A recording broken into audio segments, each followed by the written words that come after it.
dengan seksama. Ini untuk calon wakil presiden nomor urut 1 Bapak Muhaimin Iskandar. Perubahan iklim ekstrim mengancam produksi pangan dan menurunkan kualitas gizi pangan. Hal ini sangat berpengaruh terhadap kualitas sumber daya manusia serta kecerdasan, imunitas, dan produktivitas. Pertanyaannya, bagaimana strategi paslon untuk menghadapi dampak perubahan iklim terhadap produksi dan kualitas gizi pangan? Waktu menjawab 2 menit, Pak Muhaimin, dimulai saat berbicara. Silakan. Saudara-saudara sekalian, tanpa krisis iklim pun persawahan pertanian kita tidak memiliki air dan irigasi yang memadai. Bahkan dia lebih fatal lagi dalam mengadakan pengadaan pangan nasional. Petani tidak dilibatkan dan bahkan hanya melibatkan korporasi. Ini yang harus kita rubah.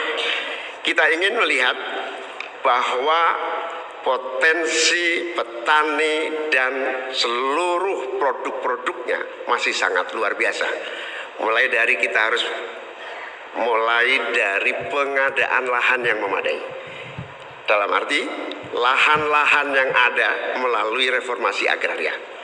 Reforma agraria menjadi prinsipnya. Yang kedua, petani kita harus kita beri pupuk yang cukup dengan harga yang terjangkau. Bahkan banyak petani punya duit sebetulnya, tapi pupuknya tidak ada.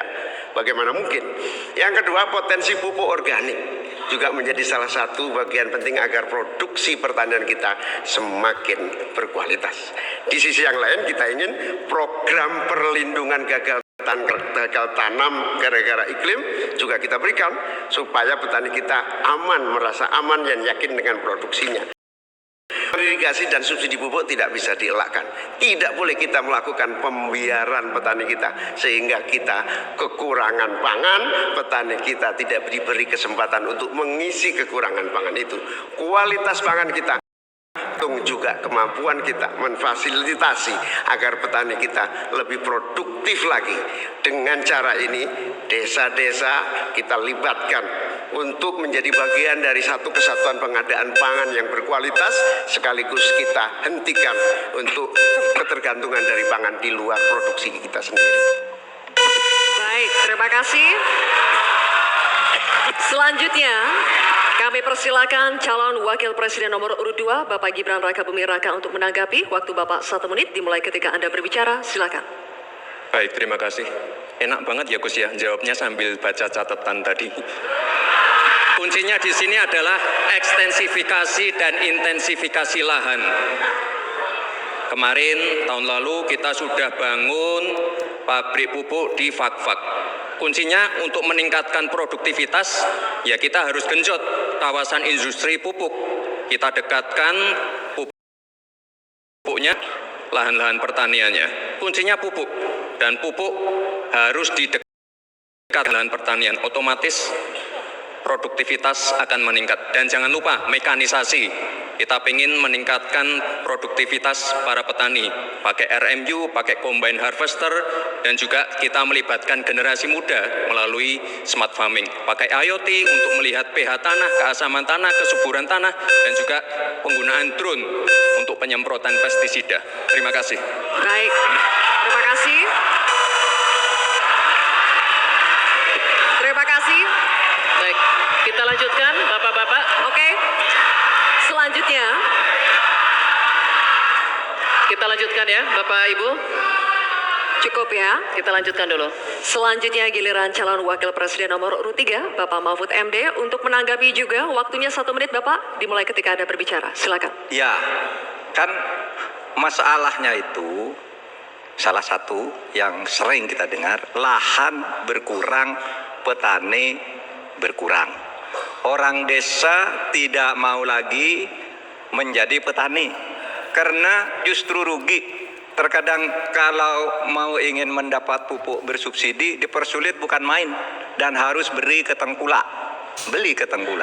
Nah di sini problemnya sebenarnya bagaimana penegakan aturan-aturan itu. Kami di Jawa Tengah itu pernah punya program di mana Pak Ganjar waktu jadi gubernur waktu itu membuat 29 badan usaha milik petani yang itu efektif untuk membantu petani saling menolong menggarap tanahnya sehingga dia kerasan di desa. Yang saya tanyakan, kebijakan hukum apa yang akan dilakukan untuk mengatasi masalah ini? Terima kasih. Baik, terima kasih Pak Mahfud MD. Kita teruskan lagi ya. Kita lanjutkan dulu ya. Kita teruskan Kita lagi lanjutkan debatnya. Cukup. Selanjutnya kita kembali ke calon wakil presiden nomor urut 1 Bapak Muhaimin Iskandar. Kami persilakan untuk merespons tanggapan dari calon wakil presiden nomor urut 2 dan 3 yang telah dikemukakan. Waktu Bapak 1 menit dimulai ketika Anda berbicara. Silakan. Terima kasih Pak Gibran. Yang Anda sampaikan hanya mengulang apa yang saya sampaikan. Saya ingin memperdalam lagi bahwa petani kita ini potensinya besar sekali. Jumlah petani kita masih sangat besar. Potensi tanah kita subur masih banyak lagi. Di sisi yang lain, kita juga memiliki apa yang disebut kebutuhan pangan kita, juga pasar yang luar biasa. Nah, dalam konteks ini, antara suplai kita punya potensi, antara permintaan kita juga punya sangat kuat. Oleh karena itu, pemerintah tidak boleh diam, turun tangan, jangan terlalu normatif mengatasi keadaan. Untuk Pak Mahfud, saya ingin menyampaikan bahwa seluruh perangkat undang-undang yang menyangkut perlindungan petani dan produksi kita sebetulnya lengkap. Tinggal implementasi saja dari seluruh proses hukum yang kita miliki. Kemauan politik, kesungguhan, tidak mengabaikan petani yang penting. Terima kasih Bapak Muhaimin, waktunya habis. Ya. Baik, kan memberikan apresiasi. Bapak Ibu sekalian, tuntas sudah segmen kedua kita. Ini saatnya kita berikan apresiasi kepada ketiga calon wakil presiden kita.